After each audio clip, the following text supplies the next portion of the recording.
morning and welcome back to Planner Craft. I'm Natalie and today we're going to be talking a little bit about productivity. So as you may have guessed, this is going to be a computer stream, so I do have my nice and handy graphics tablet just here. I'm just going to check the sounds where I can find. Yep, that's looking good.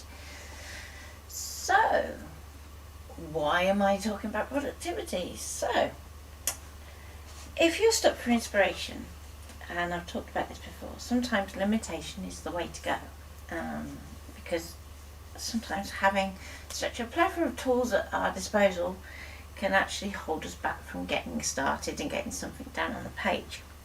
However, the equal and opposite is also true. So today I have a very defined brief of what I'm going to be doing, when I need it done by, and how I need to do it. So I'm going to talk a little bit about software choices and things like that. Now, what I'm going to try and do is try and have your comments visible to me at the same time. So this is probably going to pop up on stream too. So do excuse that. And I'm going to shrink up my layers as well, just so that we can see what we're talking about a bit better. So just grab my keyboard. I just want to get it so that we can see everything, and then I can switch screens. So all the way down here. So welcome to Illustrator, and as you can see, I can see comments. So hi Lou, hope you're okay. So why am I using Illustrator? Well, I had a client come to me, they need a certain font. Now, if I was to buy a license for that font for me to do everything, then it would actually be cost prohibitive and the job wouldn't get done, end of. So the way around that is that they create the artwork, and I use that in the loosest term, and then I actually get the artwork to do what it needs to do. So over here, I have an alphabet which we need to use that's going to match the other items that they're producing, and we need to do some little tiny stickers. Now at the moment I've just got those laid out as a block because I know that I need 50 of them, so I'll just lay them out as a block. But what I'm going to do is actually break that down a little bit, because some of those need to be different colours, and some of them might need a little bit of work on them. So, hi Mom, hi Linda. And so I've been watching Adobe Max. Happens once a year.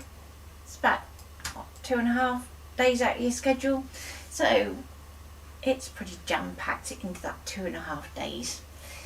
And during which they launch all the new gizmos for both their regular packages, so Photoshop, Illustrator, InDesign, but also some of the new sneaks as well. Now sneaks I'm not going to talk about too much because they may or may not happen, even though there's some really cool ones that I really want to happen, because it will make our lives so much easier. But in terms of what's new to Illustrator is you actually have some tools that are going to speed up doing things that you never thought you'd be able to do. Things like Interweave. Now Interweave is going to be like the big selling point for Illustrator from here on in, because usually to get something to weave you have to do multiple copies, you have to mask, and if it's got any kind of effects around the outside you end up with like a double halo, and it's just painful to do. So painful. Whereas instead, what the Intertwine is going to do is just literally pop it through, like you would expect it to work. But it's in like one click and off you go. It's absolutely brilliant. So I have these 6 letters, and this is like the first batch of several. Now we can see that we've got some tracing going on, so we've it's not perfectly smooth. Now you could argue at the scale that this is at, because they're only going to be 1.5 centimetres tall, that maybe we don't need to be so fussy. But what I would say is a job worth doing. That was a job worth spending a little time on. So with the trace, you could have done it in canvas. Okay, and here's why you don't. Because if we'd have done this trace in canvas and it wasn't perfect, you'd end up having to play with notes. But instead, we can go, actually what we really need to get hold of is the pencil tool. And I'm just going to zoom into this A. So the other good thing about Illustrator is that when we actually have an object selected, when we're zooming in and out, it knows that we want to keep focused on that. And that's okay, Carol. I went a little bit earlier in case anybody was struggling to find me on YouTube. I'll get on to the subject of Facebook in a bit. So, we can actually use the pencil tool to actually correct our trace. And it's going to be really easy. And it's worth doing this because when it comes to actually cutting these out, if we've got like these random bits here, that's potentially where your blade or your vinyl could snag. And I'm trying to make this as easy as possible for an absolute beginner to be able to lift these off and put them on something else. So there's another point for you. Consider your audience. So, now I'm doing this with the mouse at the moment, and it's all well and good. It's a little bit clunky because at the end of the day it's just a mouse. So sometimes you can feel that you're a bit more accurate with a mouse, but other times I'd rather go with a graphics tablet. So I can't remember if I got overhead still turned on or not, but if not, I'll quite happily show you a little video on how to use the graphics tablet. Just let me know. Now, talking of videos are going to be changing a little bit.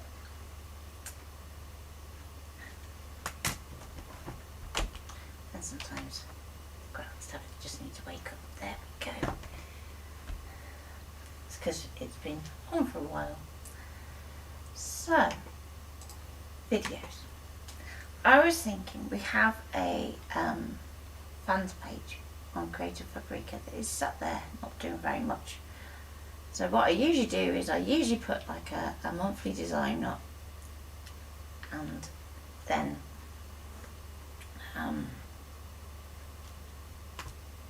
you know, people download it and off they go. That's it. Let's just zoom into that bit. And I just want to go and undo. So if I hover over my keys, don't know if you can see that on screen or not, but I get like a little heads up of what my buttons are. So if you forget, just roll your finger over the top and it will come up. So I'm just going to go undo. So if something doesn't work. So it says how to go Control Z. As I said, I do like my graphics tab. I'm just going to shape that. So I was thinking with the membership, wouldn't it be cool if we did like a weekly video, and it may not be live because to do it through their system you kind of have to upload it. So at the moment it's not a case of something that we can stream to.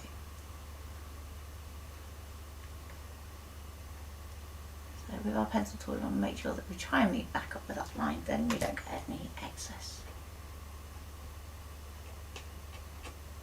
And we can dial back out. Going to dial back in down this bottom bit. So and that's usually just using the ring on the graphics tablet. So where was I? Members. So that'd be a pre-recorded video that you can go and watch at your leisure once a week. And the membership fee is $10 a month. And my plan is that it's still going to have that members kit as well.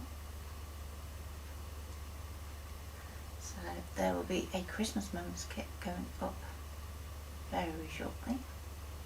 And that's usually something that our DT get involved in. Now there's a reason why I mentioned the DT. Because one of the other things from Max is that we're going to be changing a little bit how we're working with them. And it's cool because we are going to be working much more collaboratively. But we also want to work collaboratively with other people too. So if you have a project that you would like us to get involved with, reach out. The chances are we won't say no, because I'm mad like that.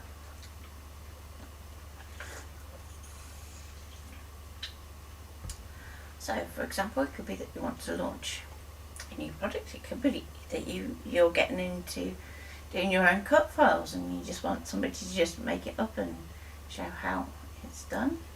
We'll quite happily do that. So if a video is sponsored,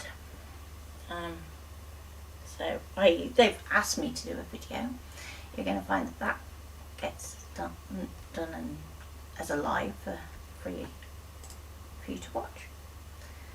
So the membership is just strictly for classes, because I didn't want it to be that you'd have a sponsored video on the membership.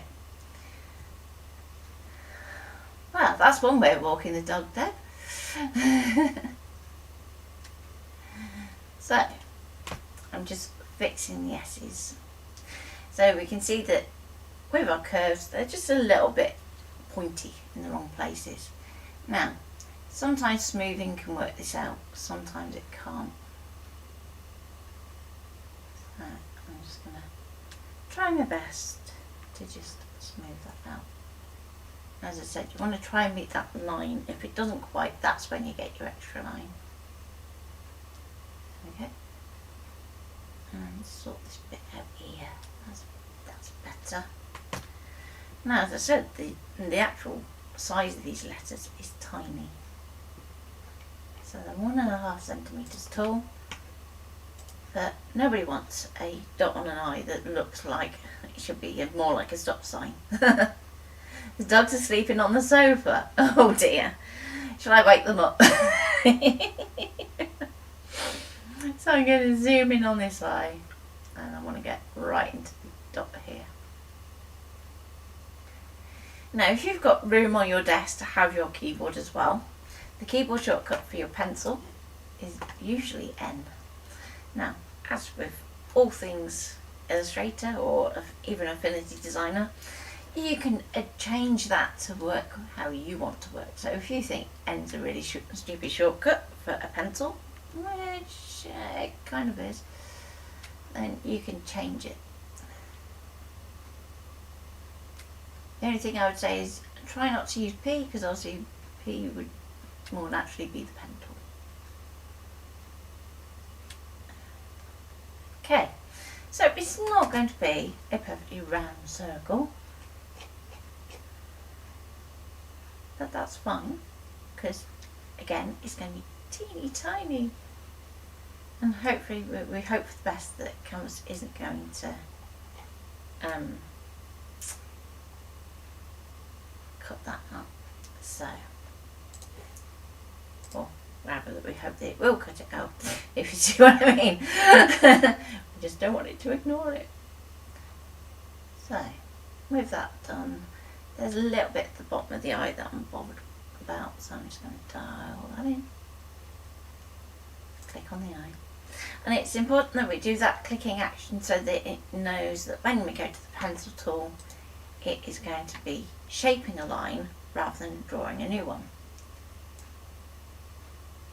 Still doesn't always take the hint, but there's a little bit. Okay.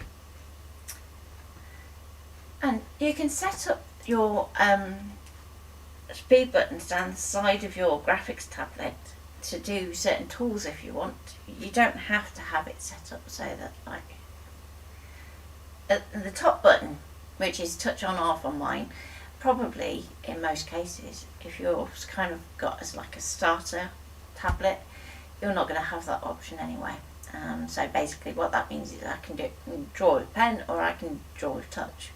So I don't have to use a pen at all. The settings function, to be honest, although it's on like a main button, I'm probably going to change that at some point because I never use it.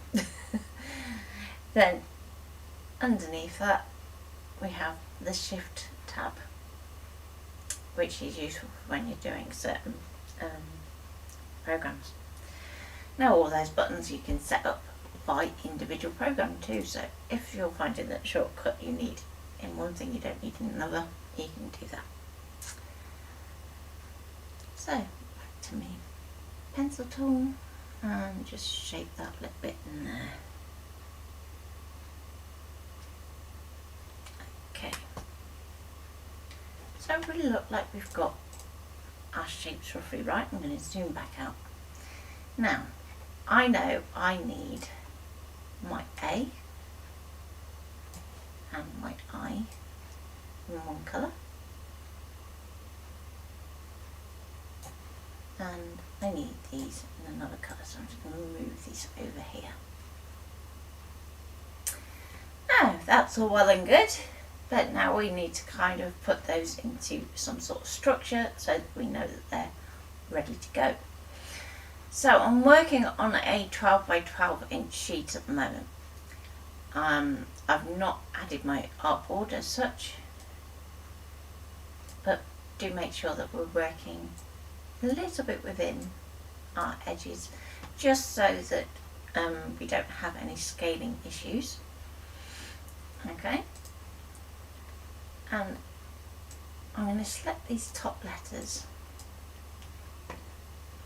and at the moment we've got ascenders and descenders, and that's all a bit of a pain when it comes to laying out lots of groups. So if we go to align, I'm going to align them all to the centre. It's going to look a little weird, but that's fine. We can go down to distribute, and we're going to align it. We can align to the artboard, we can align to the selection, or we can align to key object. So I'm going to go to key object. You're going to see that this now becomes available to select, and it's chosen the N as our key object. To be honest, most of the time just clicking on that button is going to be absolutely fine. If you want things to radiate out from like a centre point, you can use your centre shape as your key object and it goes from there instead. And then I am going to put that up to about 3mm, and it's going to space those out automatically for me, and it's looking at the bounding box of those shapes. Okay, so far so good. So at this point we can group that if we want to. So I'm just going to right click and group. And we're going to do the same to the A and the I. So back to align, and then to middle, key object, and this time we can see it's gone for the I. Very random, but that's fine. It doesn't really make it any difference. And again, we'll go to that 3mm. If you want to make that bigger, you can make it bigger. But it depends on things like material saving. So if you know that you're working for a client that is particularly focused on saving materials, then you might want to start trying to do nesting and things like that. But for the most part, if you can just kind of keep stuff compressed, then you'll be good to go. And again, I'm going to group that one too. Now, you'll notice that from the start of the video yesterday, I was working with an extension. Now, extensions are cool because we can add to them. So if I go to find Extensional Exchange, I can find a new extension. And it's going to open up in Safari. And if it's good, let me in. Thinks about it a bit. Okay, so it's going to come up with a little bit of a warning up here. To me it doesn't apply to me, but if you are using a new Windows ARM based device, it does apply to you, so just bear that in mind. And I'm just going to wait for, there we go, page to kick in. And we have a little plugin called Arranger. It's free to download, so it's good to use, and you can see it is available for Illustrator or InDesign, so we're going to click on that one.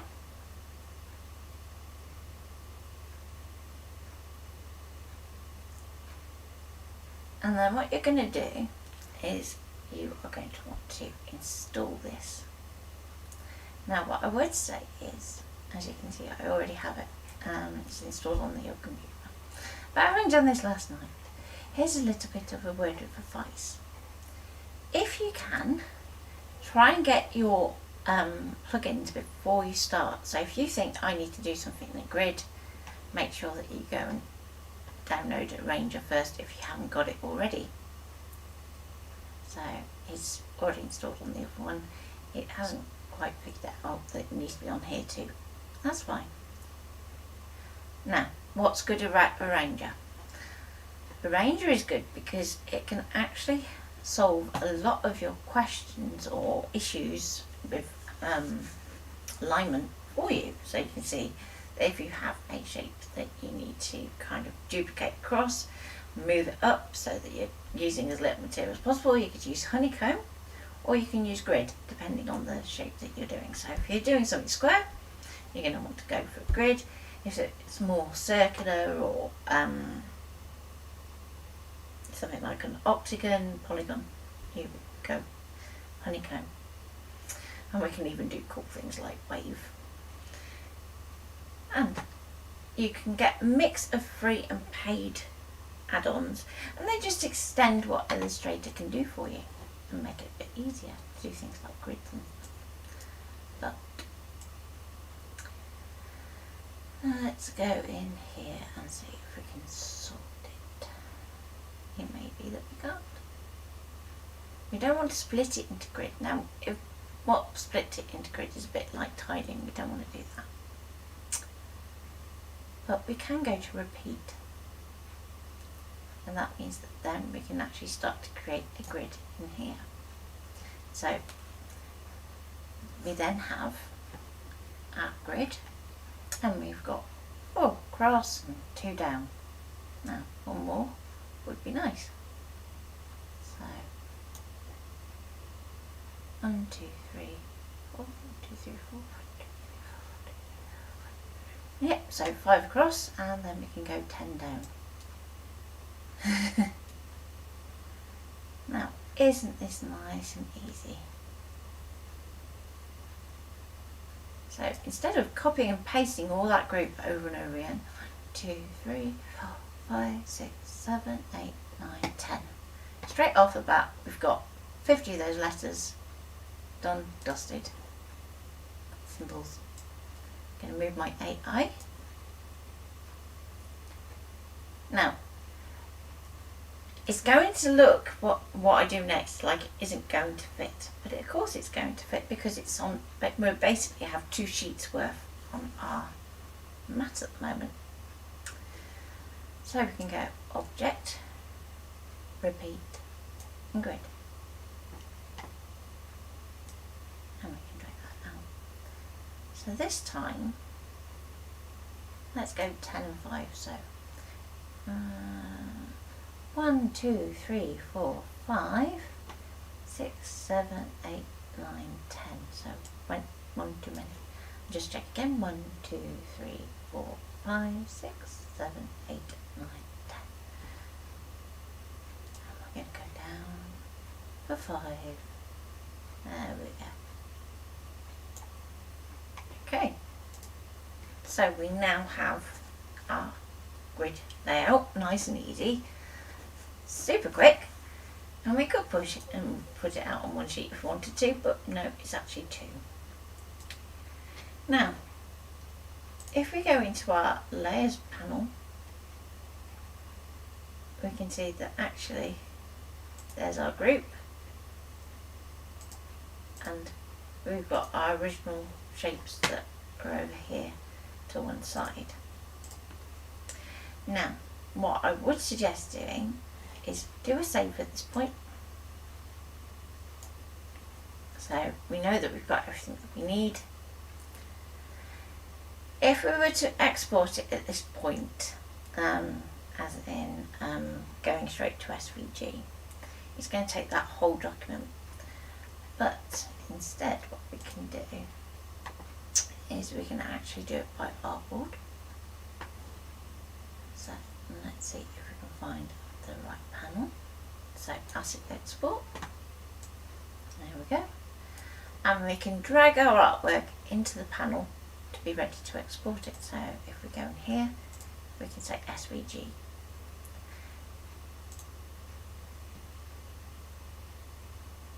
So I can take that particular element and I can drag it in there, and there's our first asset, and I can take that one, drag it in there, there's our second asset, and we want them as SVGs, and all we have to do is highlight both. So if we do get that keyboard back in, Shift, and then we can get to export. Just going to do a little think about it and then ask where we want to put it. So I can start a new folder.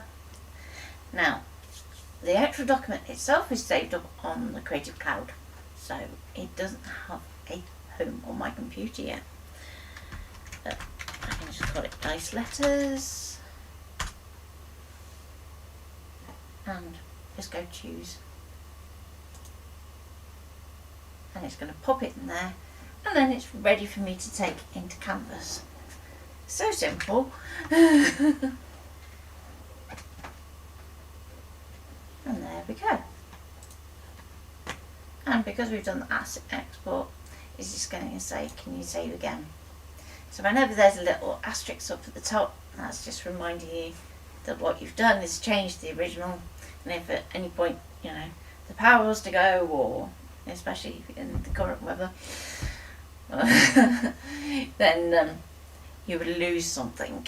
So just make sure that you are saving regularly, especially if there's thunder about.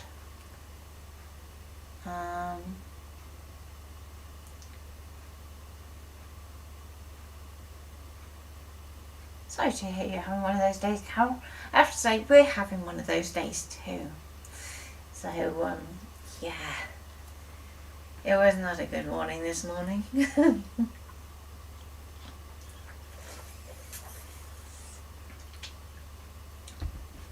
So, alarms failed to go off and all sorts. It was not good. So, with that all done, we can take that into Canvas. We could export it to print if we wanted to. The Joyster is really fun to work with.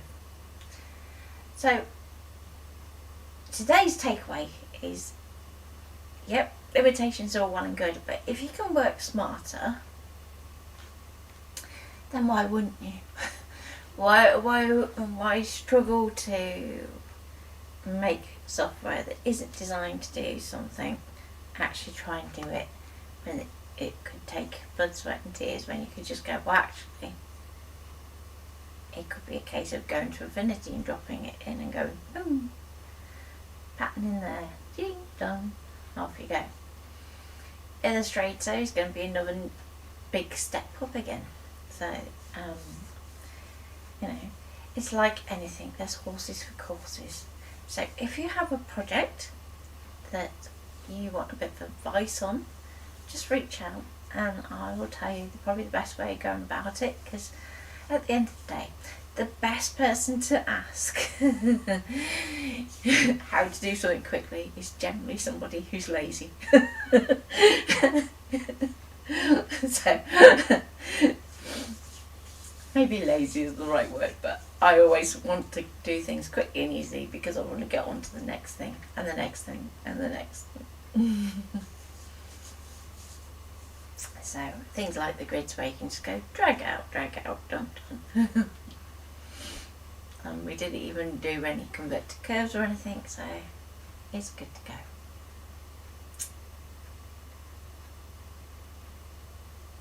But I did mention intertwine. So intertwine, if you see all the kind of, I'm sure there's going to be quite a few little bits of posts going up with that on social media, certainly over the next couple of days. At the moment, I'm going to put a big proviso on that. At the moment, it is not going to work with your cutter. I'm sure they're working on it, particularly as it got mentioned in the actual overview of it, which was nice to see that, you know, they're starting to recognise that that's what we do. But at the moment you end up having to go back to the wireframe and retracing it by hand to cut the pieces. Yeah, no. Just no. Life's too short. But for printing or doing print and cut, intertwine is going to be amazing. Absolutely amazing. Yep, it's definitely an incentive to save time and money, and time is money in so many more senses now, isn't it? Even in terms of, you know, streaming and things, it has a cost, and that cost isn't just time now. That duration is also a cost on the old electric bill. Don't even ask. But yes, if ever you see that I start to do more streams from the laptop than the main computer, that is why. It saves electric. Carol says I don't have Illustrator.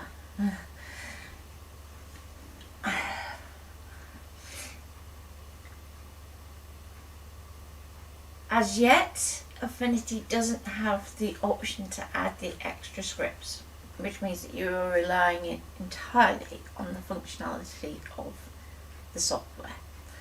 But I'm putting a very big as yet on that, because they are due to release the next version very, very soon.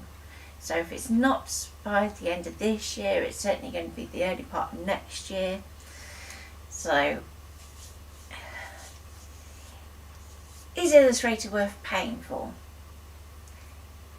Illustrator is paid monthly, and ideally Adobe would prefer you to be tied in for a year.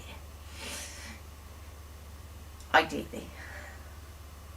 It doesn't actually happen like that, so but there are ways that you can help kind of reduce the bill. So if you are a student, there is a student license. Now that student could be at high school, that student could be at college, that student could be at university. Just as long as you have access to an educational email, then you can get educational pricing. Brilliant. Same if you're a teacher. Off you go. Have fun. What I would say is, if you are having a student or educational pricing license, one of the provisos is that you don't use it to make money, basically. So that is something to bear in mind. The other thing is Adobe would rather have something rather than nothing. So generally, if you go to cancel, you'll get special offers, which is pretty much how we keep it, because otherwise we won't be able to have that and Affinity and everything else. Something would have to give. So even down to the streaming costs money. It's one of those things.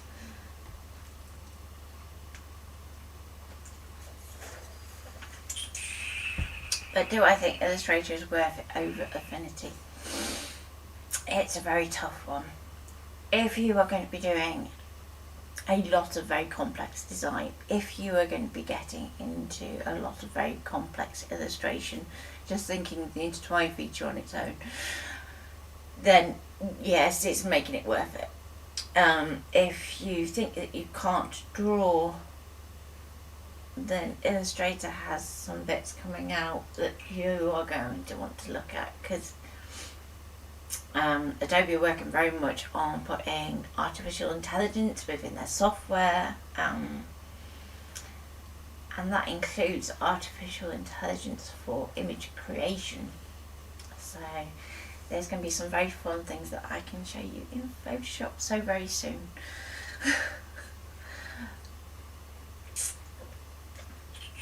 But as always, there are other ways of doing things, and there are AI sites out there that you can do for free. Basically get so many free credits a day, make one a day, off you go, and that's probably all you need. So it's a fun subject to get into.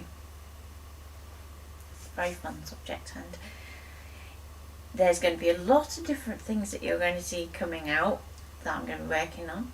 Oh, Louise, how come you got thrown out? That's not on. Wasn't me. No control. So I hope you are going to come along for the ride. As I said, there's going to be member exclusive classes over on Creative Fabrica, so that you can join up over there and get some inspiration. Oh, Louise, have you been naughty again? Are you on that naughty step? Oh, we believe you, Louise. So, sign up over there if you want to. As I said, it's $10 a month at the moment, and we'll see how it goes. And meanwhile, there'll be a weekly free video on Facebook for the time being, and YouTube for the foreseeable. Take care for now, and I will see you soon. Thanks for watching, and bye.